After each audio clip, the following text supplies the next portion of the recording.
Inaasikaso na ng pamahalaan ng pagpapauwi kay Zaldico na nasa Czech Republic matapos maharang sa pagtawid sana sa Germany.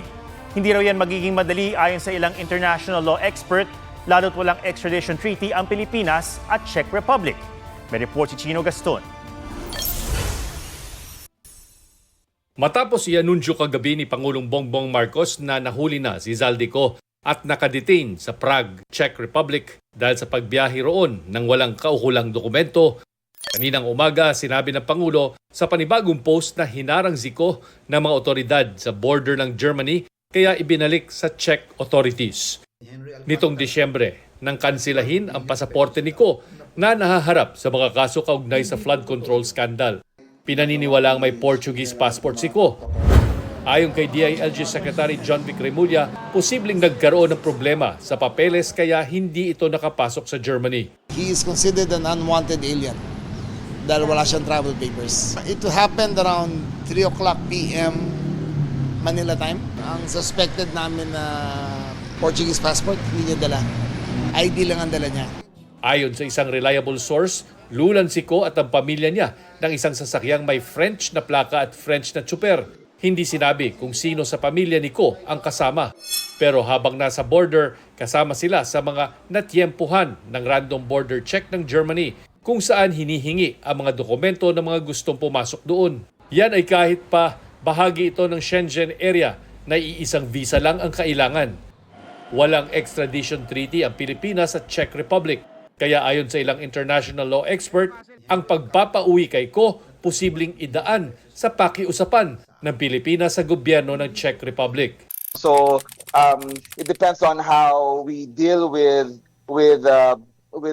Czech authorities as well, and I think the Philippines and Czech Republic has a very good diplomatic ties. So I think it could be easier for them to negotiate on this aspect. Ibang usapin na pa raw kung mag-a-apply si Ko ng asylum o kung meron ng gumugulong na application para rito. In that event, mahirapan tayo kasi maraming protections accorded to asylum seekers. It's a matter of proving that this is not a case of persecution as against him, but a matter of prosecution.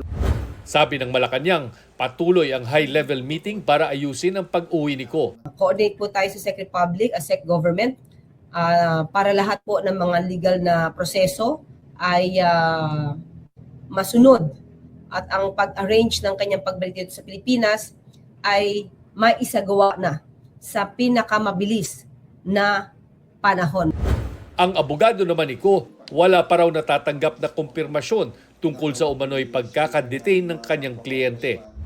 Ayon kay Remulla, dadalhin si Ko sa Camp Crame para sa medical examination at booking procedure gaya ng pagkuha ng mugshot at fingerprint. We will determine kung siya ay of sound physical health para mag-stand ng trial. Saka dadalhin si Ko sa Sandigan Bayan para sa tinatawag na return of warrant. Nahaharap siya sa kasong graft at malversation kaugnay sa mahigit 280 million pesos na maanumalya umanong dike project sa Nauhan Oriental, Mindoro. Ang Sandigan Bayan ang magpapasya kung saan siya ikukulong. Ang Senate Blue Ribbon Committee na nag-iimbestiga sa isyong flood control projects nais daw imbitahan si Ko sa pagdinig. Mas maganda sa tingin ko na magkasabay na sa pagdinig yung mga ex-soldiers na sinasabing nag-deliver ng mali-maleta na 805 billion sa si Zaldico, and kung posible pati si Orly Gopesa para magkaalaman na kung ano talaga yung totoo. Tingin naman ni House Public Accounts Chairperson Terry Ridon, hindi na kailangang buhayin ang sinuspindi ng pagdinig sa Kamara tungkol sa maanumalyang flood control projects. We would opt that the Ombudsman continue the work of the ICI. Kasi nga, even if we resume, kumbaga halimbawa, kahit sabihin halimbawa natin na hindi, walang takipan dito. Even if we do the rhetoric na we will be fair and that we will be objective, lagi-lagi hong may magsasabi na hindi yan totoo dahil magkakasama kayo dyan. Hindi ba?